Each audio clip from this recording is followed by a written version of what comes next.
Friends, तो आज हम लोग कुछ इंपॉर्टेंट क्वेश्चंस देखेंगे जिसमें सबसे पहले फर्स्ट नंबर क्वेश्चन है a characteristics of infants and young children when have experience maternal deprivation is. Option A tendency toward overeating, option B responsiveness to stimuli, option C proneness to illness, option D extreme activity.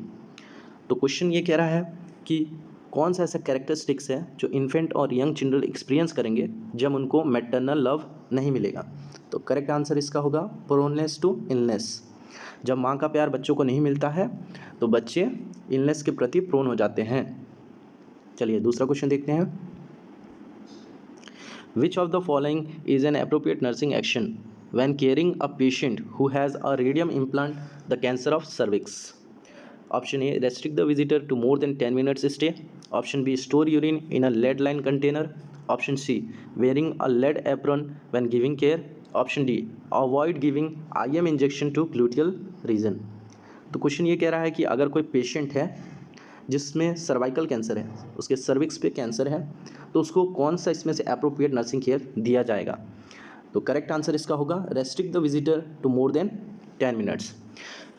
इसका answer restrict the visitor to more than 10 minutes इसलिए होगा क्योंकि इससे कम exposure होगा, infection के chances कम हो जाएंगे।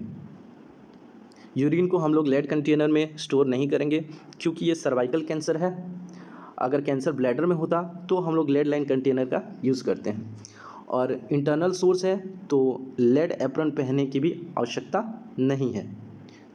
चलिए दूसरा क्वेश्चन देखते हैं। Caput succedaneum is.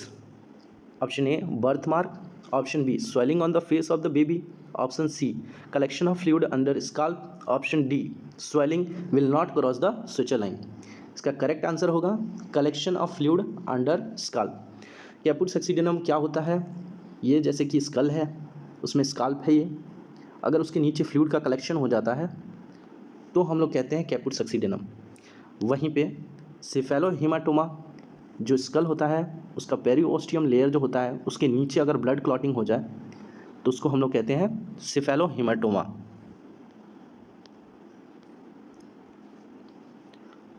सिफेलोहीमाटोमा में सुचर लाइन क्रॉस नहीं होता है और कैपुट सक्सीडेनम में सुचर लाइन क्रॉस हो जाता है। चलिए दूसरा क्वेश्चन देखते हैं। When a patient is in liver failure, which of the following behavioral changes in the most important assessment to report? अगर पेशेंट को लीवर फेलियर है तो इनमें से कौन सा बिहेवियरल चेंजेस सबसे इंपॉर्टेंट है रिपोर्ट करना। शॉर्टनेस ऑफ ब्रीथ, लेथर्जी, फैटिक और नोजिया। तो इसका करेक्ट आंसर होगा लेथर्जी। चलिए देखते हैं करेक्ट आंसर क्यों है।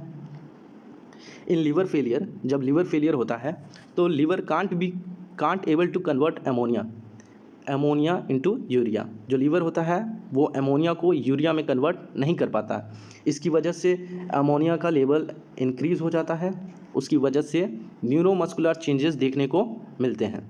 न्यूरोमस्कुलर चेंजेस हमें देखने को मिलते हैं और वहाँ पे लेथर्जी और कन्फ्यूज़न जैसे सिम्टम्स देखने को मिल सकते हैं। चलिए दूसरा क्वेश्चन देखते हैं। Which of the following clinical finding indicate the patient is experiencing hypokalemia? हाइपोकलेमिया मतलब क्या होता है कि पोटेशियम की कमी हो जाती है। तो इनमें से कौन सा ऑप्शन होगा, oedema, muscle spasm, small breathing या एब्डोमिनल डिस्टेंशन। तो इसका करेक्ट आंसर होगा एब्डोमिनल डिस्टेंशन, क्योंकि जब हाइपोकलेमिया होता है तो जीआईटी ट्रैक्ट का जो मोटिलिटी होता है वो डिक्रीज़ हो जाता है। इसकी वजह से हमें एनोरेक्सिया, एब्डोमिनल डिस्टेंशन, कॉन्स्टिपेशन ऐसे सिम्टम्स देखने को मिलते हैं। चलिए दूसरा क्वेश्चन देखते हैं। अ 20 month old child is receiving ISO P240 ml IV in 6 hours. The drop factor of the micro drip set is 60 drop per ml. The nurse should regulate the IV to run at 56 drop per ml per minute, 40 drop per minute, 32 drop per minute और 20 drop per minute। इसका answer होगा B 40 drop पर minute. कैसे calculate करेंगे चलिए देखते हैं। अब इसमें जितना ml है हम पहले लिखेंगे 240 ml, उसके बाद यहाँ पे कितना ड्यूरेशन है 6 आवर। अब ये ड्यूरेशन आवर में है तो हमें इसको मिनट में कन्वर्ट करना है क्योंकि ऑप्शन यहाँ पे सारे मिनट में दे रखे हैं। उसके बाद हम यहाँ पे ड्रॉप फैक्टर करेंगे तो माइक्रो ड्रिप सेट मतलब होता है पीडियाट्रिक पीडियाट्रिक में यूज़ किया जाता है। तो 60 ड्रॉप फैक्टर है हमारा। तो जब हम इसको कट करेंगे और आंसर लेके आएंगे तो हमारा आंसर आएगा 40। चलिए दूसरा क्वेश्चन देखते हैं। Total blood volume of a newborn at birth is. Newborn का ब्लड वॉल्यूम बर्थ के टाइम पे कितना होता है? 80 ml पर केजी, 100 ml पर केजी, 125 ml पर केजी और 150 ml पर केजी। तो करेक्ट आंसर इसका है 80 ml पर केजी। चलिए दूसरा क्वेश्चन देखते हैं।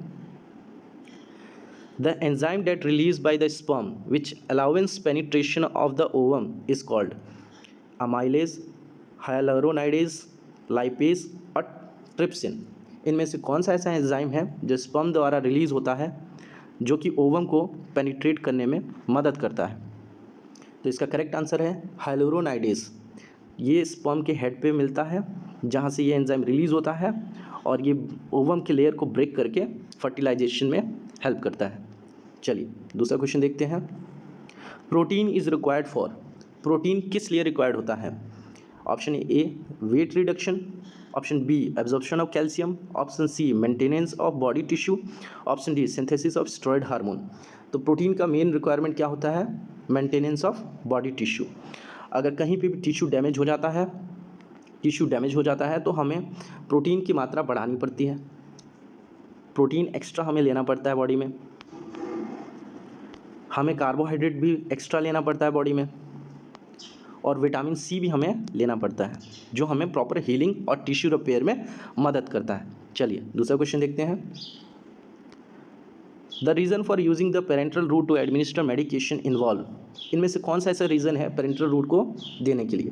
तो ऑप्शन ए क्या है? Parental medication last longer than N oral medication, option B it is less expensive method, option see it is easy to measure an accurate dose, option D the parenteral route allow more rapid absorption than the oral route.